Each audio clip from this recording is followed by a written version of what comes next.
দশম শ্ৰেণীৰ ছাত্ৰ ছাত্ৰীসকলক অসমীয়া বিষয়টিলৈ এই ভিডিঅ'টিৰ যোগেদি স্বাগতম জনাইছোঁ।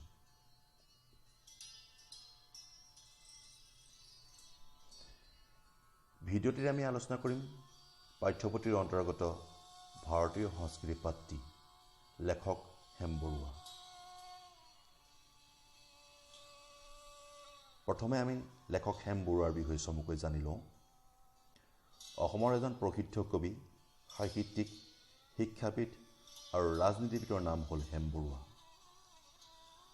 1915 চনত তেজপুৰত জন্মগ্ৰহণ কৰা এইজন সাহিত্যিকে তেজপুৰ চৰকাৰী হাইস্কুলৰ পৰা প্ৰৱেশিকা, 1934 চনত কটন কলেজৰ পৰা IA আৰু 1936 চনত BA পাছ কৰি 1938 চনত কলিকতা বিশ্ববিদ্যালয়ৰ পৰা MA পাছ কৰে।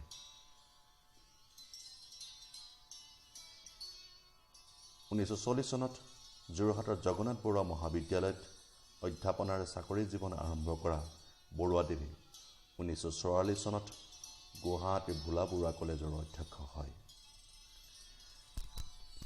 তেওঁ অসমীয়া আৰু ইংৰাজী ভাষাত কবিতা, ভ্ৰমণ কাহিনী আদি ৰচনা কৰিছে।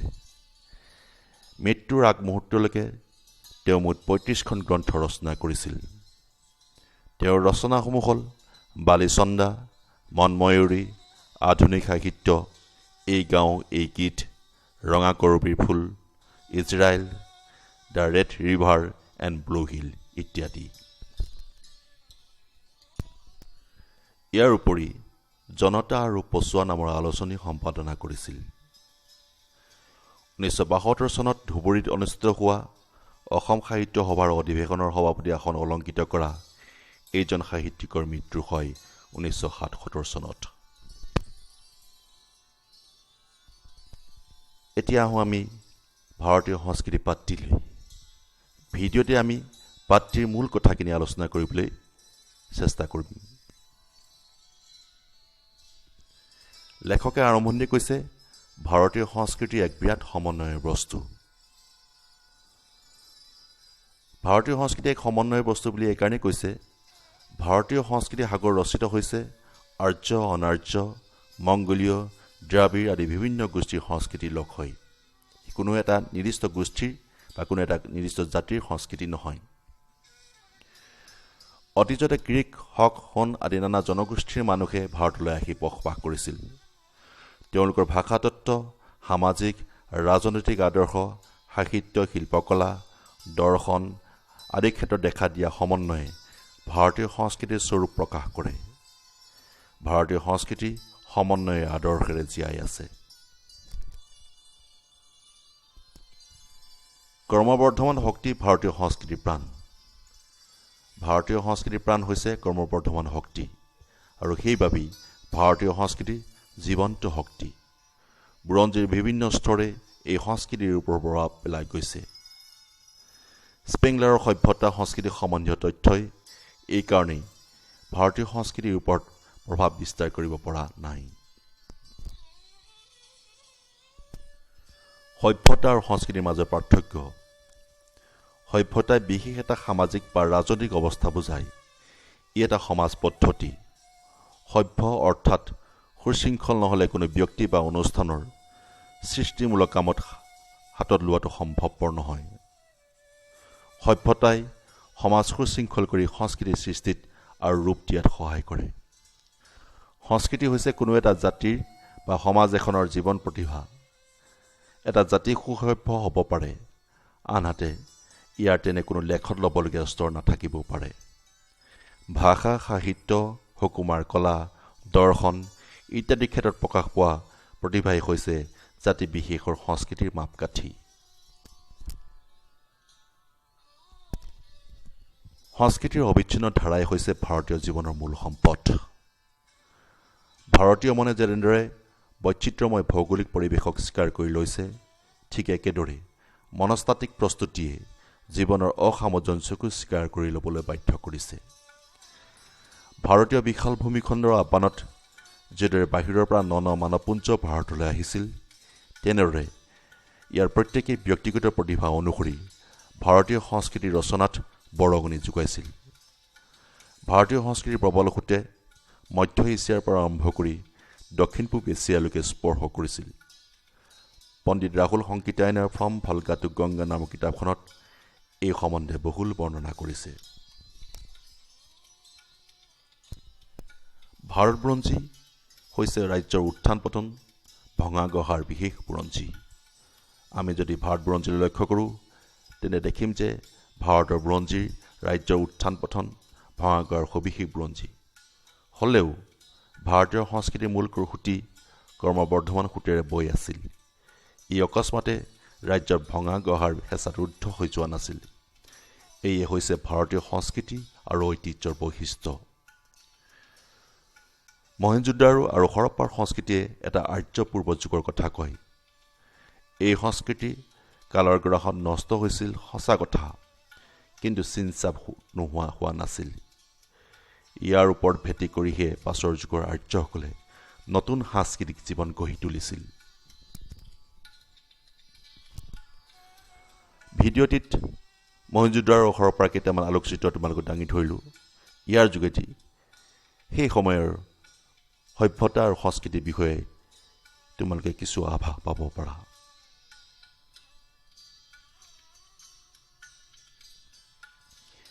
স্থানীয় আৰু বহিৰাগতৰ মাজত সাংস্কৃতিকৰ যোগেদি গঢ়ি উঠিছিল এক সমন্বয়।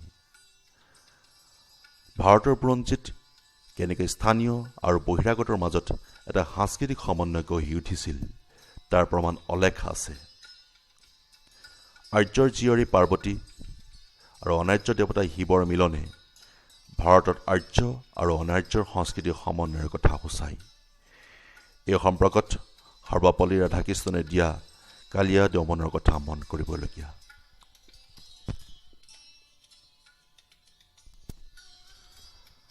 ভাস্কৰ্য, সুকুমাৰ কলা, শিল্প সাহিত্য সকলোতে আমি সমন্বয়ৰ ইংগিত পাওঁ। সাংস্কৃতিক ক্ষেত্ৰত অনাৰ্যৰ কৃষ্টিসমূলে যে আৰ্যৰ ভঁৰাল চহকী কৰিছিল সেয়া বুৰঞ্জীসন্মত সত্য কথা। প্ৰকৃতপক্ষে বৌদ্ধ ধৰ্মৰ প্ৰচাৰ যুগকহে ভাৰতীয় সংস্কৃতিৰ বিস্তাৰ যুগ বুলিব পাৰি।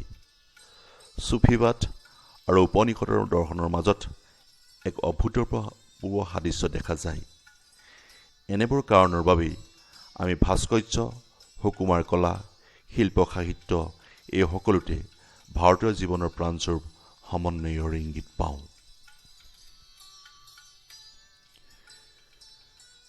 দাক্ষিণাত্য আৰু উত্তৰ ভাৰতৰ ভাস্কৰ্য এক তুলনামূলক আলোচনা।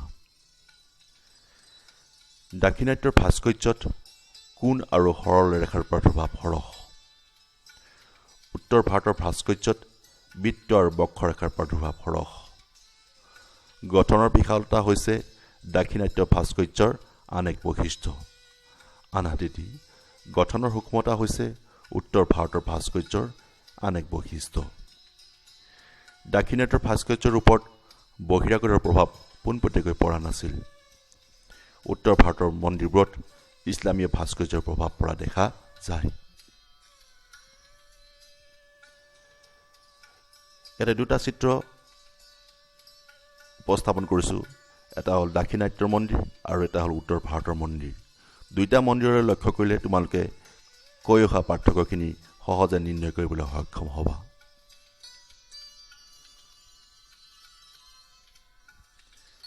উত্তৰ ভাৰতীয় ভাস্কৰ্য সমন্বয়ৰ বস্তু।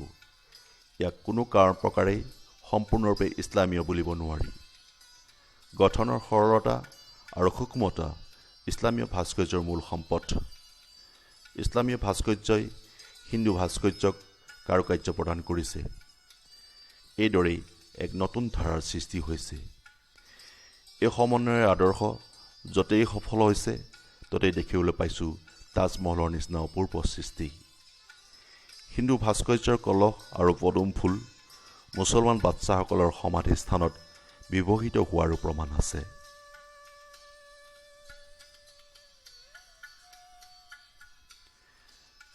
চিত্ৰকলাৰ জৰিয়তে জাতি বিশেষৰ পৰিচয় পোৱা যায়। সুকুমাৰ কলাসমূহৰ ভিতৰত সম্ভৱতঃ চিত্ৰশিল্পই বেছি স্থায়ী। চিত্ৰকলা যদিও বিশ্বজনীন, তথাপি ইয়াৰ জৰিয়তে জাতি বিশেষৰ প্ৰাণথলীৰ বহুখিনি পৰিচয় পোৱা যায়। উদাহৰণ হিচাপে আমি অজন্তাৰ ছবিবোৰৰ কথা ক'ব পাৰোঁ। যি ভাৰতীয় সংস্কৃতিৰ বৌদ্ধ যুগৰ কথা সোঁৱৰাই দিয়ে। অজন্তাৰ ছবিবোৰত দুটা ভাৱ বস্তুৰ প্ৰকাশ পাইছে। এটা হৈছে সন্ন্যাস জীৱন আৰু আনটো হৈছে সমূহীয়া জীৱন। দুয়োবিধ ছবি একেলগে অংকিত হৈছে। দ্বিতীয় পৰ্যায়ৰ ছবিবোৰ উঠিছে জীৱন, আনন্দৰ উৎসাহময় চিত্ৰ। এইবোৰত ফুটি উঠিছে শক্তি, খ্যাতি, প্ৰেম আৰু যৌৱন। প্ৰথম শাৰীত আছে দয়া, ধ্যান আৰু মৌনতা।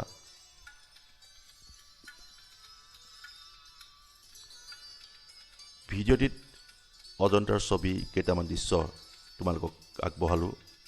প্ৰথমটোত আছে গুহা, দ্বিতীয়টোত আছে মৌনতা, তৃতীয়টোত আছে সমূহীয়া চিত্ৰ।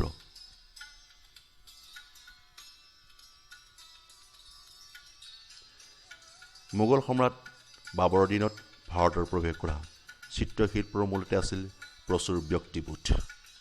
ইয়াত জনজীৱনৰ কোনো সংবেদন নাছিল। ভাৰতীয় উচ্চাংগ সংগীত দাক্ষিণাত্যৰ ভাস্কৰ্য আৰু কলাৰ দৰেই বিচিত্ৰ। সকলো কলাৰ দুটা বিপৰীত পন্থাই কাম কৰে। এটাৰ উদ্দেশ্য কাৰুকাৰ্য আৰু জাকজমকতাৰ সৃষ্টি, আৰু আনটোৰ উদ্দেশ্য সংযম আৰু আড়ম্বৰহীনতা। সাহিত্য সম্পদৰ পৰা ভাৰতীয় সংস্কৃতি উল্লেখনীয়ভাৱে চহকী। পাঠান আৰু মোগল সাম্ৰাজ্যৰ অধীনত বংগদেশীয় কাব্য সাহিত্যই যথেষ্ট উৎকৰ্ষ লাভ কৰিছিল। কবিৰ আৰু সেই সময়ৰ বৈষ্ণৱ সাহিত্যিকসকলৰ সমকক্ষৰ সাহিত্য আজিও বিৰল। তুলসীদাসৰ ৰামায়ণ, শংকৰদেৱৰ কীৰ্তন, মাধৱদেৱৰ নামঘোষা ইত্যাদি জাতিৰ আপুৰুগীয়া সম্পদ। ব্ৰিটিছৰ আমোলত ভাৰতীয় সাহিত্যৰ বৈচিত্ৰ্য বাঢ়িছিল। গান্ধীজীৰ মতে নতুন যুগৰ ভাৰতীয় সংস্কৃতি সমন্বয়ৰ বস্তু হ'ব লাগে। অতীজৰ যিখিনি সৎ আৰু সত্য বুলি সম্যক দৃষ্টিকোণৰ পৰা স্কৃত হৈছে, তাৰ ওপৰতে নিৰ্ভৰ কৰি বৰ্তমানৰ সংস্কৃতি ভেটি নিবলৈ চেষ্টা কৰা উচিত। এয়াই লেখকৰ কাম্য।